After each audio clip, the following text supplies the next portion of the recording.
Hey, it's Heather, your certified high performance coach. Today, I'm going to help you build some more of those tools, those skills, and crucial high performance habits that you need so that you can join me in also being a high performer. Today, I'm going to jump into one of my favorite topics and give you a better way that you can avoid burnout, and that is by protecting your energy. So we're going to talk about that, and I'm going to give you some more specific things towards the end of this video on just how you can do that. So first, let's start with why it's important to protect your energy and avoid burnout. When you realize the importance of protecting your energy, it helps you to build and maintain and also just create more clean energy. And when you have that cleaner energy, it just helps you to take other people's opinions or perspective with a grain of salt. And then you can choose what is true for you and what you can let go that is no longer serving you. See, part of the problem of holding on to things that are no longer serving you is that it's causing you to feel overwhelmed. And this is leading to you feeling burned out and just drained all the time. That burnout is sucking the energy, both physically and mentally, and also emotionally. It's just sucking all that energy out of you on a constant basis. And people around you might notice that maybe you're being a little more cynical than you usually are, or maybe you're being a little more sluggish than you normally are.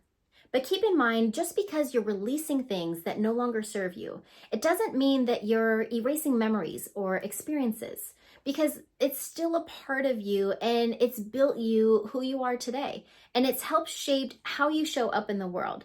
So it can be there and exist, but you don't have to hold on to it. My husband and I had an interesting experience several days ago.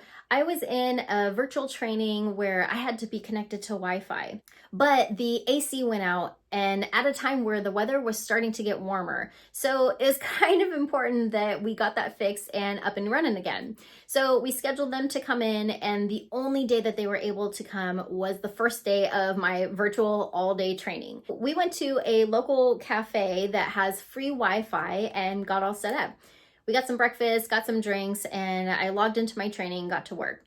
Well, partway through my training, the lady at the table next to me was trying to get my attention, but I was right in the middle of taking some notes on what the speaker was talking about. So I directed her over to my husband. And apparently she had asked if we were going to be here all day working on things. And my husband said, yeah, probably. Her comment was something along the lines of, well, I feel really bad for the people who are going to be waiting for tables because you're taking up space.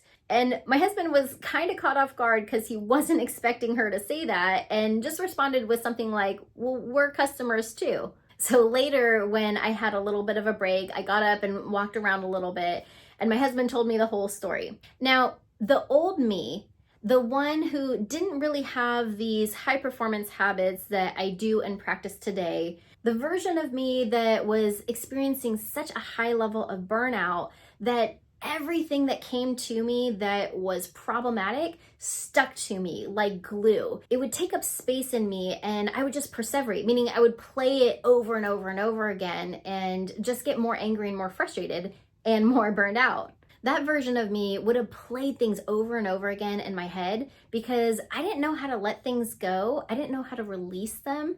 And I didn't know how to protect my energy and create cleaner energy. The new me knows it is crucial to protect my energy, and I do something more like this. I first start by asking myself, what am I holding on to? And is it serving me?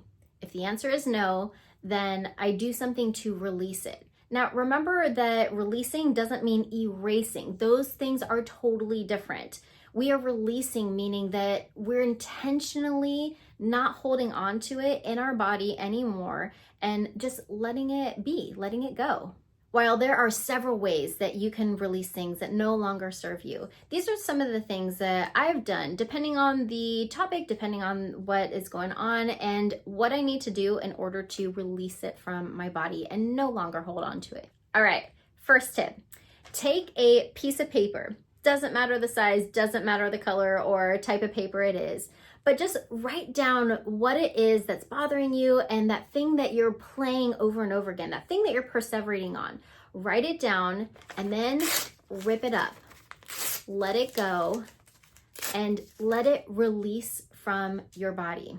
The other thing I like to do that doesn't involve any kind of materials or supplies, I adopted from a really good friend of mine. When something is coming up that I notice I'm kind of playing over and over in my head again and getting on that hamster wheel, I'll just take it, put it on my hands, and throw it behind me. That physical act of just throwing it behind me is putting everything behind me. It's getting it out of my body and is another way that I can just release it and let it go.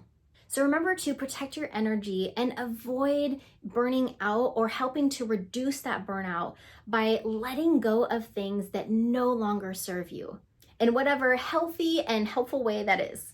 Thanks for tuning in today. I really appreciate that you stopped by and took some time out of your day to find something that can also serve you. So I hope it was helpful. If so, please leave me a comment down below. I read and respond to all of them and would love to hear from you too. Also hit that follow and subscribe button and get ready for more. Take great care and I'll see you next time.